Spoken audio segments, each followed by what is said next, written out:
Ah, j'ai des cernes, mon frère. C'est plus des cernes, c'est des tatouages. Bien le bonjour. On revient aujourd'hui pour une vidéo qui sort un peu de nos habitudes sur la chaîne. On va parler de zététique et de scepticisme scientifique en proposant une petite analyse critique de tout ça. Du coup, disclaimer. Cette vidéo sera moins appuyée par des références qu'habituellement. Donc il faut la prendre pour ce qu'elle est vraiment. C'est-à-dire un essai basé sur des réflexions qu'on a menées de notre côté et avec d'autres camarades sur le sujet. Tout ce qu'on dira sera ouvert à la discussion et à la critique. Notre but reste de fournir un contenu qui débroussaille le sujet de la zététique en ligne. Cette vidéo fait partie d'une collaboration avec le camarade Patchwork. Coucou. Et si vous regardez cette vidéo après avoir vu celle de Patchwork, eh bien... coucou. Avant de commencer, il faut qu'on précise d'où on parle. Sur LMG, la ligne éditoriale oscille entre détricotage d'idées reçues et analyse critique des pratiques de la recherche scientifique. On le verra par la suite, la zététique et le scepticisme scientifique s'intéressent aussi à ces sujets. Même si on ne s'est jamais vraiment revendiqué de ces communautés, le simple fait qu'on aborde ces mêmes sujets suffit à nous y rattacher dans une moindre mesure. Je suis moi-même docteur en physico-chimie et je m'intéresse personnellement à mes propres pratiques d'un point de vue sociologique, éthique et épistémologique. Et de mon côté, je travaille en tant que chargé de mission robotique dans une association d'éducation populaire. Allez, commençons sans plus tarder.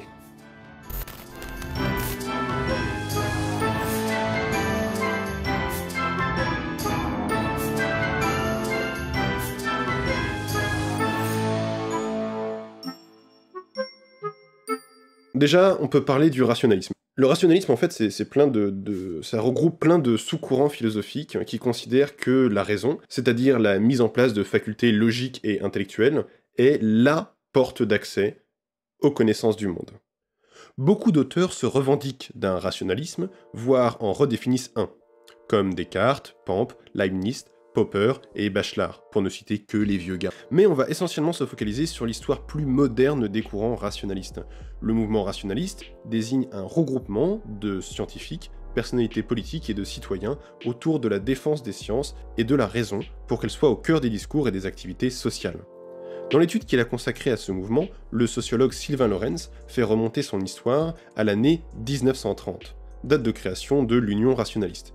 Cette association était composée de physiciens et de biologistes qui étaient pour la plupart engagés à gauche. Ils avaient à cœur de défendre l'indépendance de la recherche scientifique vis-à-vis des autorités religieuses et de toute autre forme d'instrumentalisation partisane. L'Union rationaliste s'est engagée durant cette période dans plusieurs événements importants. Elle a par exemple été impliquée dans la création du statut de chercheur et de la Caisse nationale des sciences, l'ancêtre du CNRS. Par sa défense affichée d'une autonomie politique, l'Union rationaliste a permis à ses membres de tenir face à l'occupation allemande. Elle a également permis aux scientifiques communistes d'échapper au régime de Staline et à la doctrine de Lysenko, qui ont notamment instrumentalisé les sciences pour servir le projet soviétique.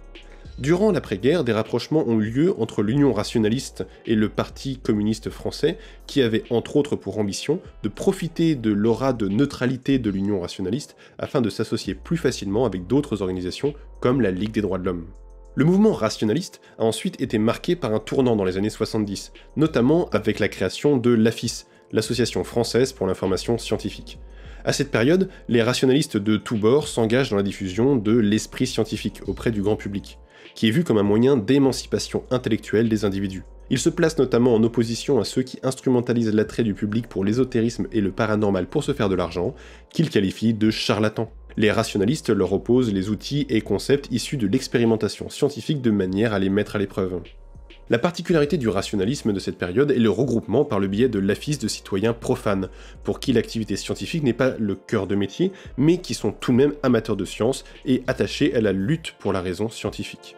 Une spécificité de l'AFIS est que ses militants sont investis dans la remise en question des pratiques qualifiées de pseudo-scientifiques et des croyances jugées irrationnelles. Une activité qu'on peut rattacher à un courant du rationalisme qui s'est développé au cours du XXe siècle, le scepticisme scientifique. Les tenants du scepticisme défendent le doute a priori de toute affirmation sur le monde, et les sceptiques scientifiques se focalisent essentiellement sur les affirmations qui ont l'air scientifiques. Ils s'attaquent donc principalement au paranormal, aux médecines non conventionnelles, etc. L'AFIS était active sur ce terrain dès les années 70, mais d'autres organisations dans le monde anglo-saxon et francophone l'ont précédé. On peut notamment citer le Comité Para, créé en Belgique en 1948, connu pour être l'une des plus anciennes associations sceptiques. En France, le scepticisme scientifique a continué de se développer jusqu'à prendre un nouveau tournant dans les années 90, avec ce qu'on appelle aujourd'hui la zététique.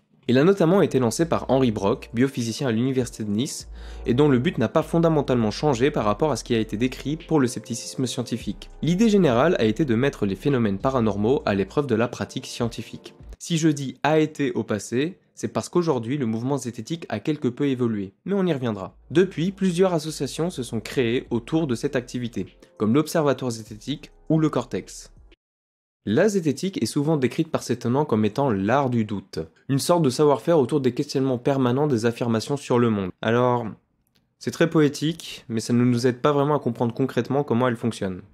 En gros, la zététique cherche à confronter des affirmations principalement issues des pseudosciences et du paranormal qui ne sont pas étayées par l'expérience scientifique, ou par les sciences en général. Elle les met justement à l'épreuve par l'expérimentation ou par l'argumentation. L'aspect argumentatoire est souvent occulté dans les définitions de l'activité zététique, où l'on met essentiellement l'accent sur la mise à l'épreuve par l'expérience. Mais il faut bien comprendre que la remise en question des affirmations pseudo-scientifiques ne passe pas exclusivement par des designs expérimentaux en laboratoire. D'ailleurs, c'est quelque chose de moins en moins répandu en dehors de quelques associations zététiques. Donc si l'idée de réfutabilité, c'est-à-dire le fait de pouvoir être mise à l'épreuve par l'expérience scientifique, est centrale dans la doctrine zététique de l'époque d'Henri Brock, elle se dote aujourd'hui essentiellement d'un arsenal d'outils rhétoriques et intellectuels en tout genre pour mener à bien ses projets. En prenant ça en compte, plus le fait que les sujets investis aujourd'hui par la zététique sont plus diversifiés, on voit donc bien une évolution par rapport à la zététique telle qu'elle était conçue à l'époque de son lancement, au point que certains vieux de la vieille de la zététique se refusent même à qualifier de zététique la pratique d'une bonne partie des sceptiques scientifiques d'aujourd'hui.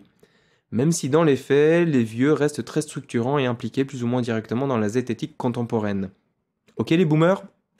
Bon, mais globalement, pourquoi est-ce qu'on en parle aujourd'hui? Enfin, je veux dire, pourquoi est-ce que la zététique est si intéressante?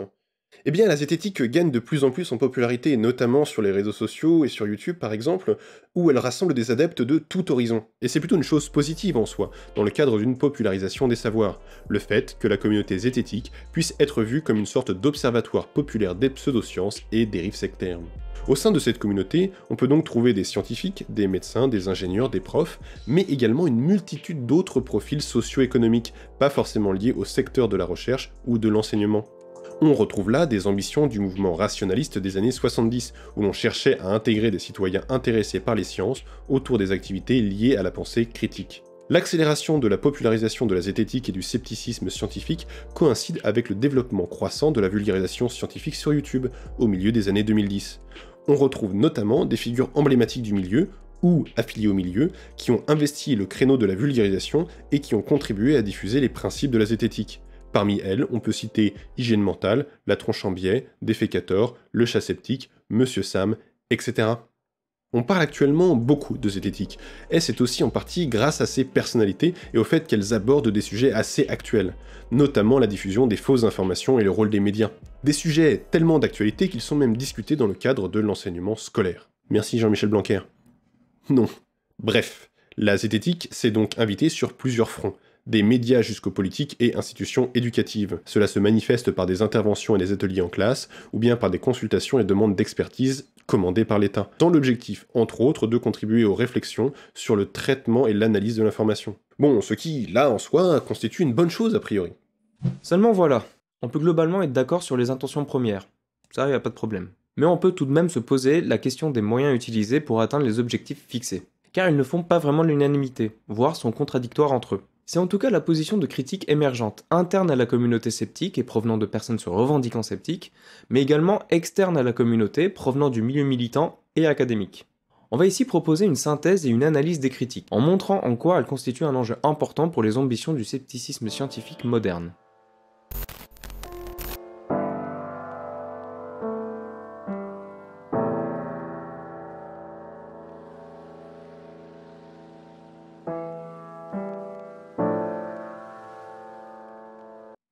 C'est parti pour la première phrase qui fâche. Le scepticisme en ligne est régi par des dynamiques communautaires. Chaque tentative de catégorisation du scepticisme scientifique en tant que communauté déclenche des réactions défensives de la part de certains de ses acteurs. Il voit là une tentative d'essentialiser les sceptiques en les assignant à une identité unique. Ils mettent également l'accent sur le fait que le scepticisme scientifique regroupe des personnes de tout horizon. Et cette hétérogénéité serait donc incompatible avec le fait de parler de communauté. Il y a dans le refus de la qualification de communauté le rejet de l'idée que les zététiciens et les sceptiques seraient organisés. Bon, Nous sommes de ceux qui pensent qu'on peut parler de communauté sceptique et qu'il est pertinent pour cette communauté d'accepter cette appellation. Tout d'abord parce que le scepticisme scientifique regroupe des individus autour de thématiques communes et spécifiques à ce courant. Et c'est déjà un premier pas important vers la constitution d'une communauté. Ces thématiques sont les pseudosciences, le paranormal, les croyances ésotériques, la rationalité, le complotisme, etc. Historiquement, la zététique s'est initialement implantée dans les universités et ciblée des universitaires. Aujourd'hui, les sceptiques s'intéressent à ces sujets dans un cadre hors des murs des institutions d'enseignement supérieur et de recherche. Ils s'adressent à un public plus large et se regroupent dans d'autres espaces plus ouverts afin d'échanger autour de ces thématiques. Ils vont même jusqu'à organiser des événements, avec les labels scepticisme ou esprit critique, comme la Nuisette qui s'est déroulée récemment, ou des événements plus réguliers comme les Skeptics in the Pub. On voit donc bien ici une volonté de fédérer des individus spécifiquement autour de thèmes récurrents et de labels. Un autre aspect important concernant le caractère communautaire du scepticisme scientifique, c'est le fait qu'une grande partie du milieu partage un même répertoire de références communes. On retrouve assez souvent les mêmes personnes citées pour étudier et discuter la plupart des sujets abordés par les sceptiques. Des noms comme Gerald Bronner, Jean Bricmont, Richard Monvoisin, Henry Brock, Richard Dawkins, Steven Pinker ou Daniel Kahneman reviennent assez souvent pour parler de l'esprit critique des citoyens, du rapport entre la religion et la science, de cognition ou de rationalité en général. Évidemment, la plupart de ces personnalités n'ont pas la même valeur pour tous les membres de la communauté sceptique. Certains même les critiquent. Mais le fait qu'elles soient mobilisées par certaines grandes figures de la communauté contribue à les consacrer comme des références communes du scepticisme. En plus de tout ça, le scepticisme scientifique ne s'arrête pas seulement au fait d'analyser la fiabilité des affirmations scientifiques. Il y a une volonté de transformation sociale et politique, dans la continuité du mouvement rationaliste du XXe siècle. Cette communauté se dote d'un arsenal de savoirs et de pratiques, inspirés des sciences, afin d'agir concrètement sur la société. C'est le propre de ce qu'on appelle les communautés épistémiques. Dans le cas du scepticisme scientifique, on retrouve assez régulièrement dans ses objectifs le fait de développer des actions de médiation et de vulgarisation scientifique. Ces actions auraient pour but d'améliorer la culture scientifique des citoyens, dont ils déplorent le manque, avec la croyance que cela les amènerait à prendre des décisions plus judicieuses et que cela leur permettrait d'être moins perméables aux fausses informations. Bon, ici, l'objectif c'est pas de considérer le scepticisme en ligne comme une communauté juste pour le kiff, mais bien parce que ça nous semble pertinent pour l'analyser, et surtout pour qu'il puisse aussi s'auto-critiquer. Que les représentants du scepticisme en ligne le veuillent ou non, cette communauté a des figures de proue dont l'influence est indéniable. Cela est aussi vrai pour le scepticisme et la zététique de terrain que pour le scepticisme et la zététique en ligne. Certains sceptiques s'opposent à ça en soulignant que le propre du scepticisme est de ne suivre aucune idole, comme s'ils étaient immunisés contre ces dynamiques. Or, c'est un fait facilement observable que la communauté est constituée d'inspirations communes qui cadrent certaines réflexions. Il n'est pas question ici d'idolâtrie, mais de prendre au sérieux les dynamiques sociales qui nous déterminent. Au milieu d'autres réseaux sociaux, YouTube a été une plateforme centrale dans le développement de ces figures de proue et du sentiment d'inspiration. Et ceci en raison de la facilité relative qu'il y a pour des personnes de fédérer autour d'elles des spectateurs réguliers par le biais de leur activité de diffusion des idées. En d'autres termes, ce média a favorisé une forme de verticalité au sein de la communauté sceptique en ligne. Ce n'est pas pour rien si l'on retrouve régulièrement les mêmes noms associés au scepticisme aujourd'hui: La Tronche en Biais, Hygiène Mentale, Monsieur Sam, Défécateur, Le Chat Sceptique et plein d'autres. Ils sont des références pour le milieu, souvent cités par les sceptiques. Et ces références popularisent à leur tour encore d'autres références en les rendant pertinentes aux yeux de leurs audiences. La manière dont la confiance leur est allouée au sein de la communauté sceptique rend difficile la perception des critiques qui leur sont émises. Par exemple, parmi les noms que l'on a précédemment cités, Bronner, Dawkins, Bricmont et Pinker sont des références pour une bonne partie du milieu sceptique, alors qu'ils sont par ailleurs souvent critiqués, en particulier par des personnes extérieures à la communauté et plutôt rattachées au milieu académique. Et si les critiques à leur encontre sont légitimes et primordiales tant sur le plan scientifique que sur le plan politique, force est de constater que ces critiques sont bien souvent relativisées, voire ignorées au sein de la communauté sceptique. On nous dira qu'il faut faire le tri pour ne prendre que leurs idées qui sont intéressantes pour les projets de la zététique en ligne, que leur expertise est pourtant reconnue et légitimée par des institutions, et que les conséquences politiques de leur discours sont secondaires. Ce n'est bien sûr pas une fatalité, ni un constat qui se généralise à tous les sous-groupes de cette communauté. Il n'est pas rare de tomber sur des présupposés de longue date qui finissent par être remis en question. Mais la communauté est un réseau d'individus qui gardent une certaine cohésion, en entretenant une confiance mutuelle en son sein et une confiance d'autant plus poussée envers ses membres les plus populaires. Cela a pour conséquence d'ancrer plus durablement les idées, même les plus dépassées ou les plus questionnables, dès lors qu'elles sont toujours considérées comme pertinentes par une grande partie du milieu. Et il faut du temps et une énergie considérable afin que la critique trouve grâce aux yeux de certains influents de la communauté sceptique, et donc par extension, au reste de la communauté. À cette gestion difficile de la critique est lié un certain réflexe corporatiste. La critique est parfois mise de côté en mettant l'accent sur la nécessité de maintenir la cohésion de la communauté sceptique. Et ce, malgré la capacité de la critique à permettre de réorienter les moyens d'atteindre certains objectifs fixés par le scepticisme scientifique. Par exemple, le fait que Bronner soit encore considéré par certaines figures influentes du scepticisme comme étant quelqu'un de pertinent sur l'esprit critique, a l'air de primer sur les critiques scientifiques à son égard aux yeux d'une grande partie de la communauté. Pourtant, ce n'est peut-être pas pour rien si sur la question de l'éducation citoyenne à l'esprit critique ou sur les croyances, Gerald Bronner est critiqué par ses collègues sociologues, des psychologues et des scientifiques de l'éducation spécialisés dans l'enseignement de l'esprit critique. Une critique structurée du cas de Gerald Bronner vous est offerte par Tranxen si vous voulez en savoir plus sur les problèmes qui le concernent. Un autre point important concerne le positionnement des membres de la communauté zététique face à d'éventuelles dérives, et qui n'assument que peu voire pas du tout l'aspect communautaire derrière ces questions. Ce point a déjà été soulevé par Vinteuil dans un très bon article publié sur le site Zététique Métacritique, que nous allons globalement paraphraser. Une des réactions aux dérives du milieu sceptique en ligne consiste en effet à s'afficher en retrait pour ne pas être associé ni à celle-ci, ni aux critiques qui les visent. Cette réaction s'accompagne soit d'une disqualification des accusations de dérive, en considérant qu'elles ne correspondent pas au vrai scepticisme, et donc il n'y aurait pas de raison de faire ces associations, soit d'une relativisation de ce qu'on entend par scepticisme, permettant de prétendre que notre scepticisme n'est pas nécessairement leur scepticisme, et donc qu'on n'a pas, là aussi, à y être associé.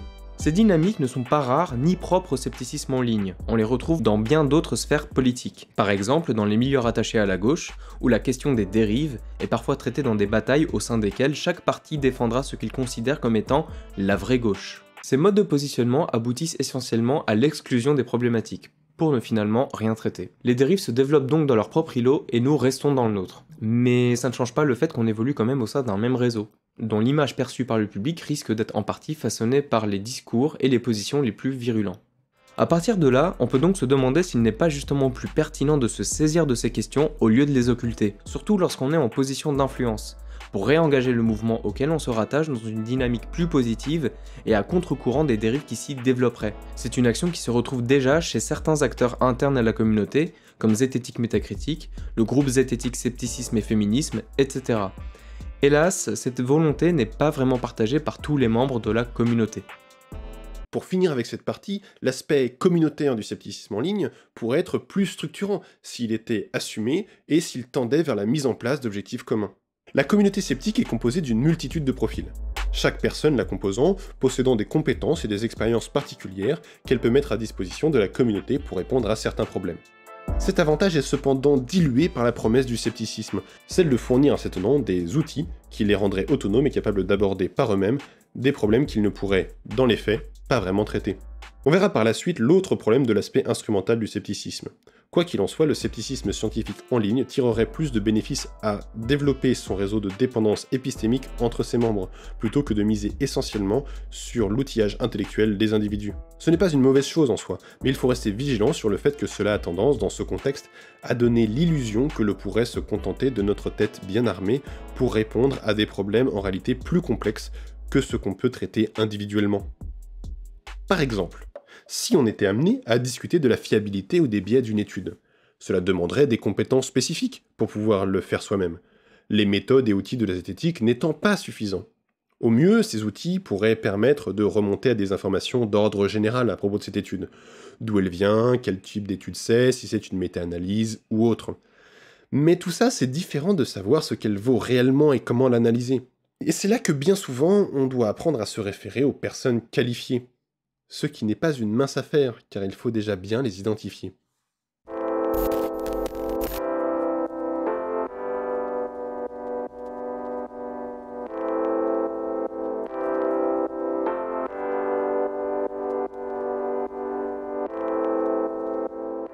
La zététique en ligne revendique le fait d'être une méthode pour analyser la véracité ou la fiabilité des informations. Pour cela, elle mobilise des connaissances sur l'analyse des affirmations à caractère scientifique ou pseudo-scientifique, et des outils permettant de mener cette analyse. Mais ces connaissances, d'où viennent-elles? D'un peu partout.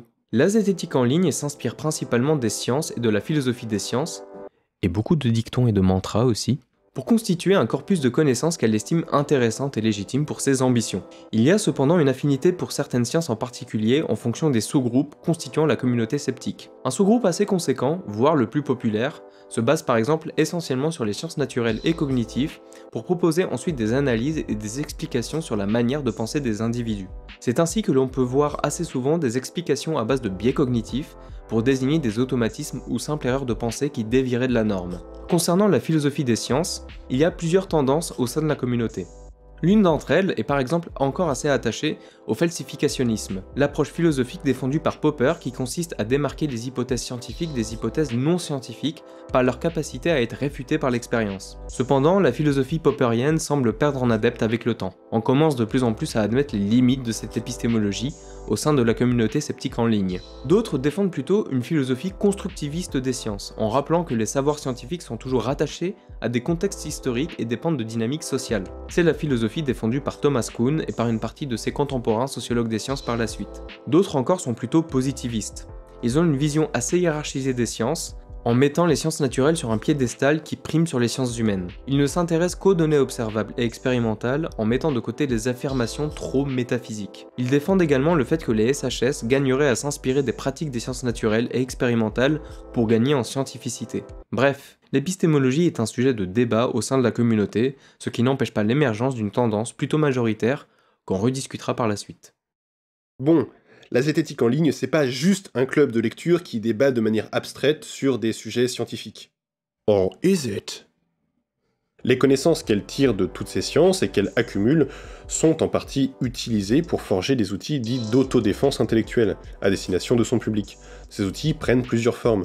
Par exemple, on retrouve des listes d'arguments fallacieux et de biais cognitifs, des schémas de hiérarchie de l'information, des contenus audiovisuels de vulgarisation comme des tutos, etc.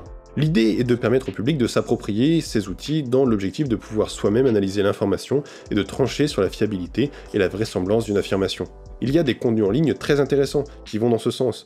Defecator propose régulièrement des tutos afin d'analyser l'information médiatique qui induit le public en erreur de manière souvent subtile. Il montre par exemple comment certains médias peu scrupuleux manipulent les échelles et les données de graphes affichés à l'écran. Hygiène Mentale, quant à lui, défend dans ses contenus la conception plus générale de l'éthos du sceptique scientifique, à travers ses expériences concrètes et en présentant les outils qu'il emploie. Si la zététique en ligne n'est pas assez considérée par ses membres comme étant une communauté d'individus partageant certaines affinités, elle est cependant largement décrite par son caractère très instrumental. Les zététiciens vendent souvent la zététique en tant que boîte à outils intellectuelle. Il y a tout de même des problèmes derrière cette conception purement instrumentale. On en note au moins deux importants. Premièrement, l'origine et l'utilité de certains concepts qui circulent au sein de la zététique en ligne sont parfois contestables. Deuxièmement, la vision instrumentale de la zététique occulte parfois involontairement certaines controverses qui traversent la zététique et qui ont pourtant des implications politiques importantes. Comme on l'a dit précédemment, parmi toutes les positions épistémologiques qui coexistent au sein du milieu, il y en a une qui ressort assez majoritairement, ou en tout cas qui est partagée par la plupart des membres influents. Ils défendent entre autres un certain réductionnisme biologique et psychologique, c'est-à-dire le fait que les comportements humains et sociaux peuvent être décrits par les sciences biologiques et cognitives, et l'on devrait rechercher avant tout des explications concernant la manière de penser des individus par le biais de ces sciences, parfois au détriment des sciences sociales. C'est ce qui transparaît par exemple dans le livre d'Assermendax de la Tranche en biais, Quand est-ce qu'on biaise, où l'on comprend entre autres que le social arrivant après le biologique, c'est le biologique qui importe. La question du genre y est essentiellement abordée à travers la biologie, avec assez peu de références provenant des études de genre, qui, en plus de la biologie, regroupent également plein d'autres disciplines des sciences sociales. De manière générale, il n'est pas rare d'observer une certaine hostilité vis-à-vis des SHS lors de discussions sur les groupes zététiques sur les réseaux sociaux. Une hostilité qui est agrémentée d'hommes de paille ou d'incompréhension sur le fonctionnement des SHS. On a de bonnes raisons de penser que cette hostilité a notamment deux origines. Premièrement, un référentiel épistémologique centré sur les sciences de la nature, poussant à comparer la rigueur des SHS avec celle des sciences naturelles de manière peu pertinente. Deuxièmement, une influence idéologique de personnalités rattachées au rationalisme et qui se disent critiques des SHS, influence héritée des Science Wars et du New Atheism. Le premier point est une manifestation parfois sournoise d'un certain mépris pour les SHS. Sans même le vouloir intentionnellement, le fait de prendre pour référence et pour point de comparaison systématique les sciences de la nature va pousser à la dépréciation des SHS, alors même que sur certaines questions abordées par le scepticisme en ligne, elles seraient les plus adaptées. Les SHS font l'objet pour beaucoup d'une méfiance par défaut. Elles devraient faire leurs preuves. Cette dépréciation est accentuée par l'influence idéologique qu'on a pu évoquer. Le milieu rationaliste, francophone et international, regorge de personnalités qui s'investissent dans une critique infondée des SHS et qui bénéficient d'un crédit auprès de certaines figures influentes du scepticisme en ligne. On retrouve parmi ces personnalités les auteurs des canulars Sokal au carré, Sokal et Bricmont eux-mêmes, auteurs du brûlot Imposture intellectuelle, des figures du New Atheism comme Richard Dawkins et Samaris, et d'autres porte-paroles du rationalisme comme Steven Pinker ou Lawrence Krauss. Certains points communs rassemblent ces personnes. Elles sont très critiquées par leurs communautés académiques respectives, elles s'attaquent aux sciences sociales à travers des accusations de politisation des débats scientifiques et de gangrène idéologique, elles vernissent de manière peu subtile leur discours de rationalité et de scientificité pour se crédibiliser, elles choisissent essentiellement de s'exprimer à travers des postures dissidentes pour ne pas se donner la peine d'argumenter et étayer leur thèse, et enfin elles entretiennent un lien étroit avec les milieux réactionnaires, ce qui motive entre autres certaines de leurs positions et de leur conception de la rationalité. Et vous aurez un détail de ce point dans ma vidéo jumelle à celle-ci. Ces épistémologies un peu bancales et ces influences controversées aboutissent à la défense et la popularisation de certains concepts et outils contestables et contestés.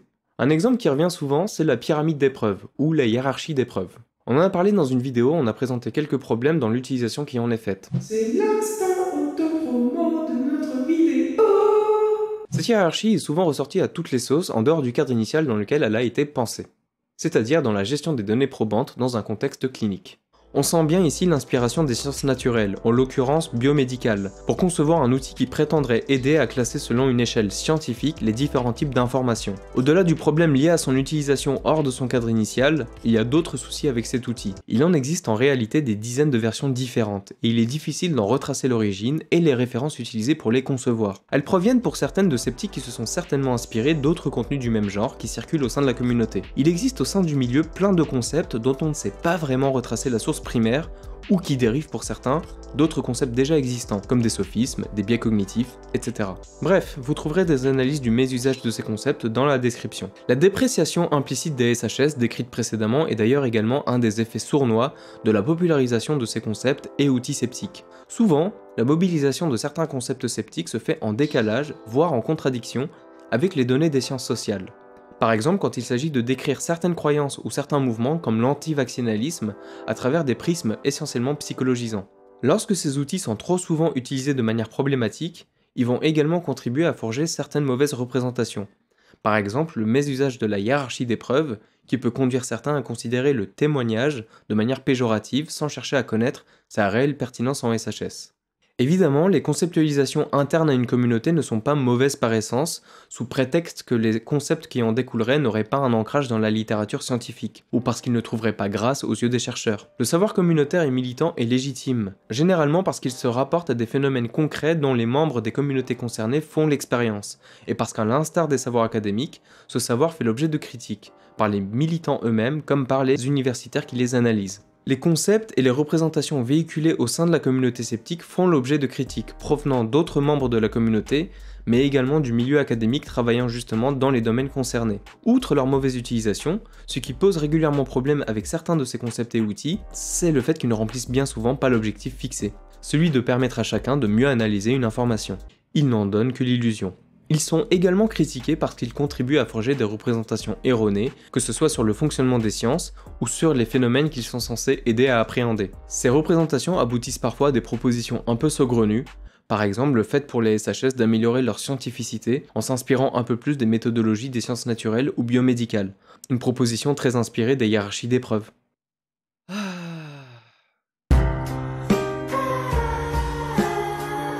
Un autre concept en vogue et qui participe à la circulation des mauvaises représentations au sein de la communauté et du grand public est celui d'esprit critique. On vous laisse des liens en description pour creuser les critiques, mais retenez simplement que certains concepts comme celui-ci sont scientifiquement étudiés depuis des années et pourtant ils se retrouvent dévoyés par le scepticisme en ligne, par toutes les récupérations bancales du concept et les fantasmes qui l'entourent, ce qui ne serait peut-être pas si grave si certains ne capitalisaient pas dessus. En résumé, certains outils et concepts sont en réalité inopérants. S'ils n'ont pas une base scientifique ou épistémologique solide, ils peuvent constituer un obstacle à la compréhension et l'appréhension des informations qui nous parviennent. Malheureusement, les questionner en interne est une tâche difficile qui provoque des réticences vis-à-vis des remises en question. Cette difficulté est accentuée lorsque les représentations et les concepts critiqués sont par ailleurs validés par des cautions académiques, à qui beaucoup de membres de la communauté sceptique en ligne accordent leur confiance, et ce quand bien même elles ne représenteraient pas une position consensuelle, confèrent les personnalités du milieu rationaliste qu'on a cité plus tôt pour les exemples de caution. De plus, la défiance envers les SHS nourrie par une partie de la communauté n'aide pas à la prise de conscience et l'amélioration de la démarche des sceptiques, alors même que le scepticisme en ligne entend s'emparer d'enjeux de société comme l'éducation des citoyens aux sciences et aux médias, l'adhésion aux pseudosciences et pseudomédecine, le complotisme, etc. Ces enjeux bénéficieraient justement d'un recours aux connaissances issues des sciences concernées, comme les sciences de l'éducation, la sociologie ou les sciences de la communication.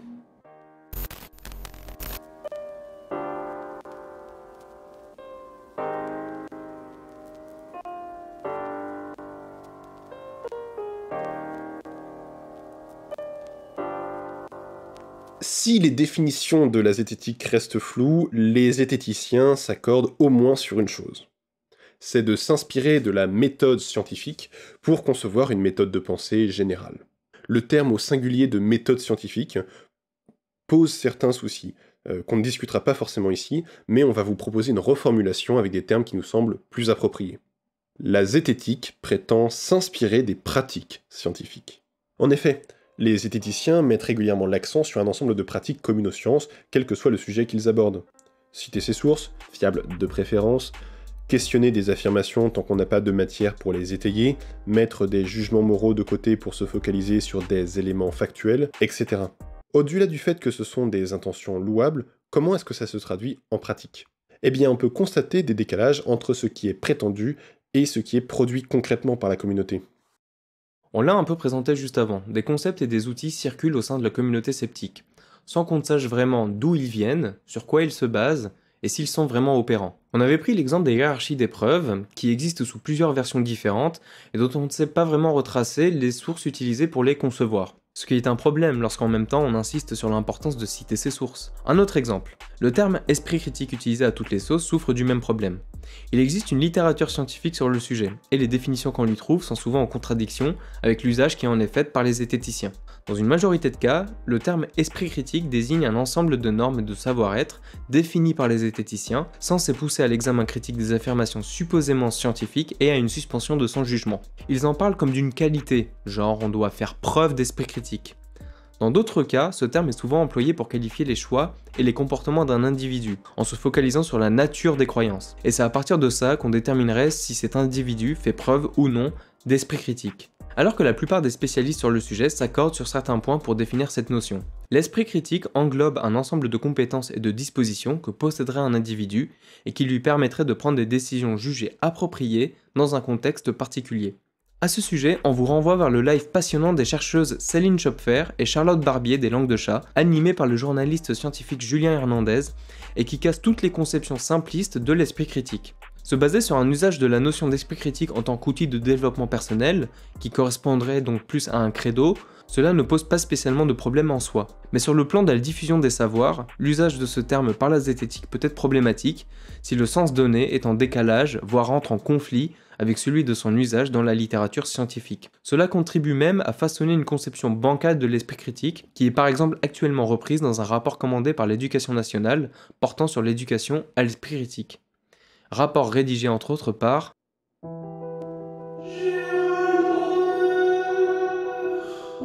Alors, est-ce à cause de la zététique si des chercheurs affiliés à la communauté reprennent mal un concept, ou bien est-ce l'inverse? C'est à retracer. On remarque simplement tout un jeu d'influences qui, de manière globale, contribue à diffuser et à installer des conceptions erronées en contradiction avec la littérature scientifique.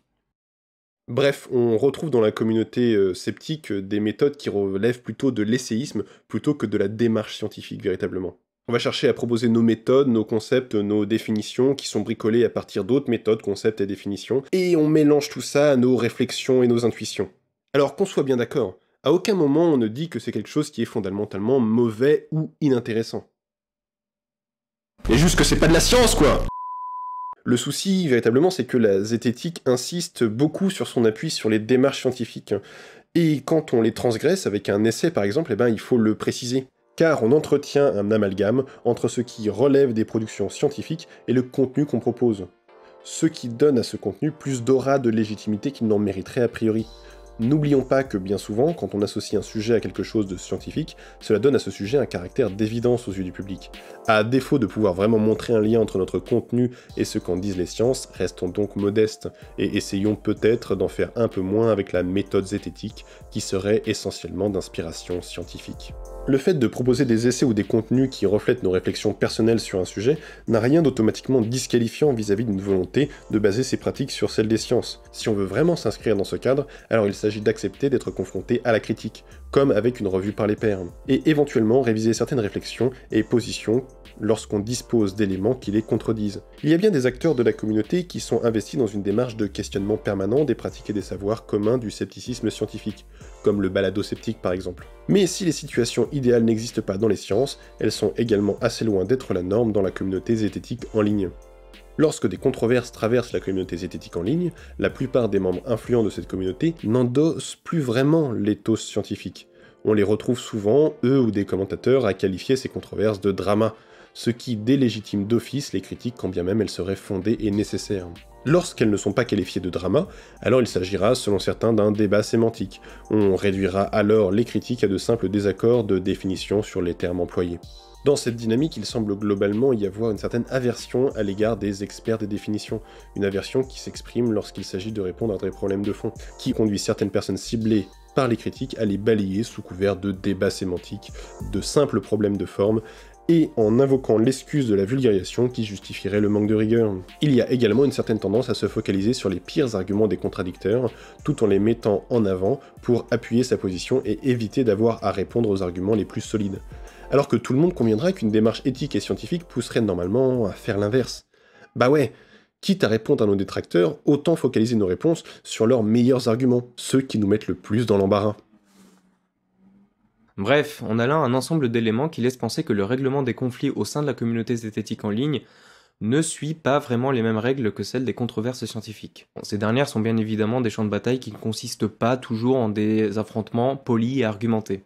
Mais on est assez souvent d'accord pour relever les moments où l'on sort du cadre des sciences. Il n'y a qu'à voir du côté des commentaires sur le comportement de l'IHU de Marseille pendant la pandémie de SARS-CoV-2 par exemple. Ce sont des postures qu'on peut retrouver décrites dans une analyse de Christopher Cotter sur la prétendue pensée critique des acteurs du New Atheism. Dans une analyse du traitement de certains sujets, comme la religion par exemple, on remarque que l'ouverture d'esprit et le rattachement aux sciences ne se traduisent pas vraiment dans les faits, et sont surtout mis en avant en tant qu'outil rhétorique. Les penseurs du New Atheism ne sont pas des penseurs critiques si on analyse leurs actes et leurs discours en se référant à leurs propres termes et leurs propres normes de savoir-être. Sachant les nombreux ponts qui existent entre ces milieux, une analyse similaire serait applicable à la communauté zététique en ligne. De nombreux éléments, dont ceux qui sont décrits ici, peuvent nous amener à penser que les déclarations de la zététique, quant à ses inspirations des pratiques scientifiques, servent dans pas mal de cas d'outils rhétoriques de légitimation du discours lorsqu'elles ne sont pas appliquées dans les faits.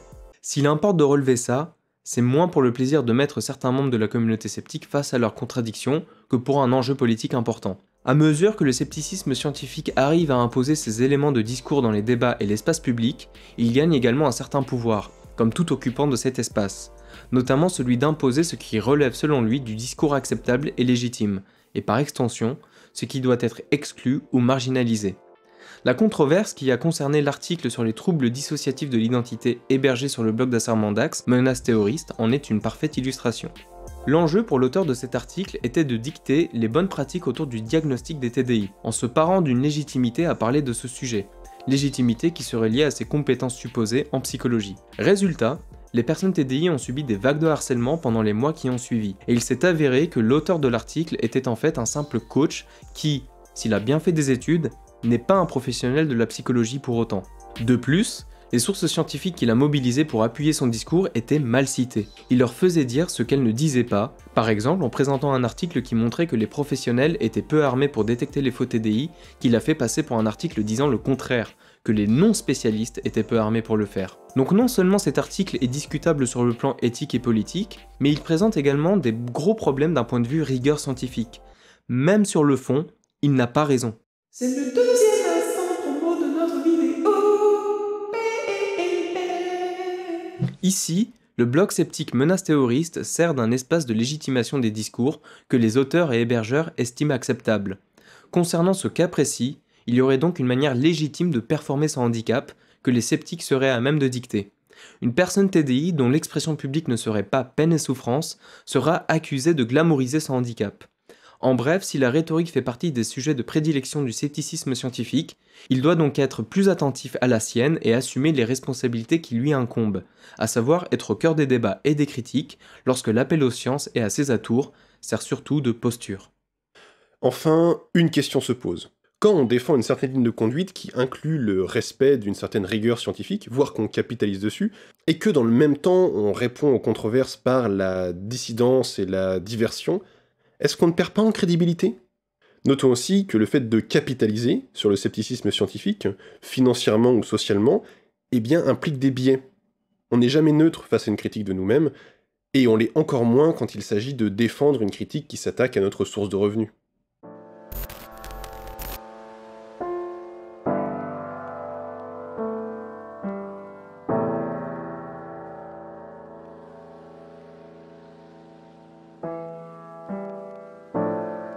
Bon, c'était une vidéo un peu plus longue que d'habitude et quand même un peu dense, mais on va tout de même résumer tout ça.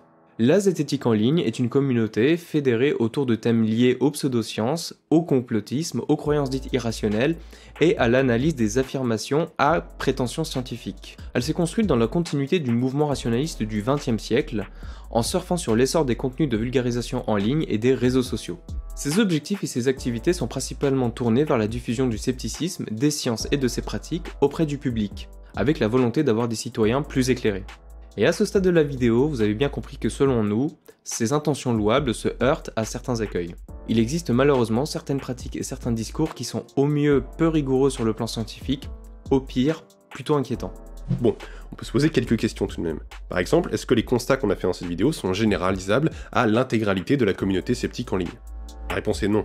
Est-ce que les problèmes soulevés concernent la majorité des membres de cette communauté ? Eh bien on ne sait pas, et ce sont les principales objections qu'on peut lire sur les problématiques qu'on vient d'aborder. Pour être intellectuellement honnête et rigoureux, il faut tout de même souligner qu'on manque d'études sociologiques sur la communauté sceptique à l'heure actuelle, à part quelques travaux qui concernent exclusivement la communauté anglo-saxonne. Mais même en prenant des pincettes, l'essentiel du problème n'est pas de savoir si ça touche l'intégralité ou généralement la communauté sceptique en ligne. On l'a dit, il y a plusieurs positions qui coexistent et puis les débats qui ont lieu polarisent la communauté en plusieurs sous-groupes distincts. Tous ces sous-groupes ne méprisent pas les SHS, et tous ces sous-groupes ne campent pas sur leur position périmée. Et tous ces sous-groupes ne partent pas dans une dérive réactionnaire.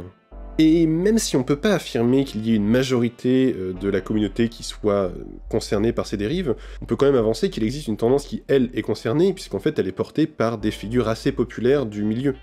Et puis, même si cette tendance est minoritaire, c'est pas ce qui importe. Le fait qu'un problème ne concerne qu'une minorité d'individus ne veut pas dire que c'est un problème qui n'est pas digne d'intérêt. Surtout s'il y a des effets sur la vie d'un groupe de personnes. S'il y a une tendance du milieu sceptique à encenser Richard Dawkins malgré ses sorties islamophobes et transphobes, ou des gens comme Jean Bricmont malgré ses sorties négationnistes, et tout ça sous couvert fallacieux de rationalisme pour ne pas tenir compte des implications politiques de la banalisation des oppressions. Alors, il semble légitime de dénoncer ces tendances problématiques, si minoritaires soient-elles.